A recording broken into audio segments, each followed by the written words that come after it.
Hello ನಮಸ್ಕಾರ. ನೀವು ನೋಡ್ತಾ ಇದ್ದೀರಾ ನ್ಯೂಸ್ ಫಸ್ಟ್ ಸ್ಪೆಷಲ್. ನಾನು ವಿಜಯ್ ವೀರಪ್ಪ.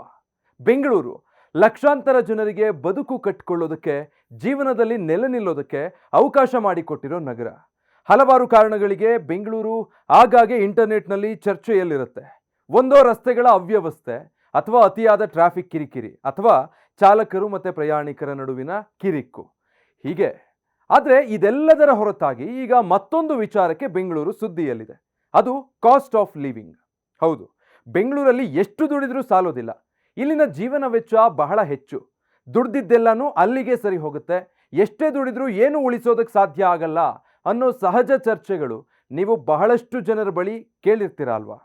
ಇದೇ ರೀತಿಯ ಪೋಸ್ಟ್ ಒಂದು ಈಗ ಇಂಟರ್ನೆಟ್ನಲ್ಲಿ ವೈರಲ್ ಆಗಿದೆ.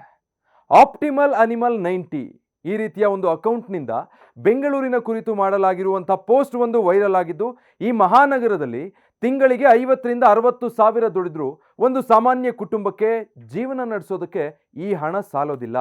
ಇಡೀ ದೇಶದಲ್ಲೇ ಬೆಂಗಳೂರು ಅತ್ಯಂತ ದುಬಾರಿ ನಗರ ಅಂತ ವ್ಯಕ್ತಿಯೊಬ್ಬರು ಬರೆದುಕೊಂಡಿದ್ದಾರೆ. ಈ ಬಗ್ಗೆ ಇಂಟರ್ನೆಟ್ನಲ್ಲಿ ಚರ್ಚೆ ಕೂಡ ಜೋರಾಗಿದೆ. ಈ ಪೋಸ್ಟ್ ಮಾಡಿರೋ ವ್ಯಕ್ತಿ ಹೇಳಿಕೊಳ್ಳುವಂತೆ ಈತ ದೇಶದ ಇತರೆ ಸಾಕಷ್ಟು ಪ್ರತಿಷ್ಠಿತ ನಗರಗಳಾದಂಥ ಮುಂಬೈ, ಪುಣೆ, ಅಹಮದಾಬಾದ್ನಲ್ಲಿ ಜೀವನ ನಡೆಸಿದ್ದು, ಅದೆಲ್ಲದಕ್ಕಿಂತಲೂ ಬೆಂಗಳೂರಲ್ಲಿ 50ರಿಂದ 60 ಸಾವಿರ ದುಡಿದ್ರೂ ಒಂದು ನ್ಯೂಕ್ಲಿಯರ್ ಫ್ಯಾಮಿಲಿಯನ್ನು ಸಾಕೋದು ಕೂಡ ಕಷ್ಟ ಆಗಿದೆ ಅಂತ ಹೇಳ್ಕೊಂಡಿದ್ದಾರೆ. ಇವರ ಪ್ರಕಾರ ಬೇರೆ ನಗರಗಳಲ್ಲಿ ಸ್ಟ್ರೀಟ್ ಫುಡ್ಗಳು, ರಿಕ್ಷಾ ಓಡಾಟ, ಮನೆ ಬಾಡಿಗೆ ಎಲ್ಲ ಬೆಂಗಳೂರಿಗಿಂತ ಕಡಿಮೆ ಅನ್ನೋದಾಗಿದೆ. ಆದರೆ ಈ ಬಗ್ಗೆ ನೆಟ್ಟಿಗರು ಬೇರೆ ಬೇರೆ ರೀತಿಯ ಅಭಿಪ್ರಾಯ ವ್ಯಕ್ತಪಡಿಸಿದ್ದಾರೆ. ನಾವು ಕೂಡ ಹಲವು ಸಿಟಿಗಳಲ್ಲಿ ಜೀವನ ಮಾಡಿ ಬೆಂಗಳೂರಿಗೆ ಬಂದಿದ್ದೀವಿ.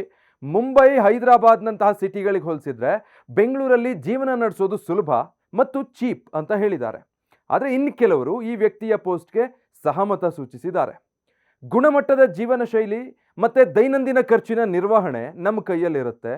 ಹೊಂದಿಕೊಂಡು ಉಳಿತಾಯ ಮಾಡಿಕೊಂಡು ಜೀವನ ನಡೆಸಬೇಕು ಅನ್ನೋದು ಒಂದು ಕಡೆ. ಆದರೆ ಈ ಮಹಾನಗರಗಳಲ್ಲಿ ಎಷ್ಟು ದುಡಿದ್ರೂ ಎಲ್ಲ ಅಲ್ಲಿಗೆ ಸರಿ ಹೋಗುತ್ತೆ ಅನ್ನೋರು ಮತ್ತೊಂದು ಕಡೆ. ಸೊ ನೀವು ಬೆಂಗಳೂರಲ್ಲಿ ಜೀವನ ಕಟ್ಕೊಂಡಿದ್ರೆ, ತಿಂಗಳಿಗೆ 50ರಿಂದ 60 ಸಾವಿರ ದುಡಿತಾ ಇದ್ರೆ, ಇಷ್ಟು ಹಣ ಸಂಪಾದಿಸಿ ಬೆಂಗಳೂರಲ್ಲಿ ಸರ್ವೈವ್ ಆಗೋದು ಸಾಧ್ಯನಾ ಇಲ್ವಾ? ಈ ರೀತಿಯ ಮತ್ತಷ್ಟು ಮಾಹಿತಿಗಾಗಿ ನ್ಯೂಸ್ ಫಸ್ಟ್ ಡಿಜಿಟಲ್ ಪ್ಲಾಟ್ಫಾರ್ಮ್ಸ್ನ ತಪ್ಪದೇ ಸಬ್ಸ್ಕ್ರೈಬ್ ಆಗಿ.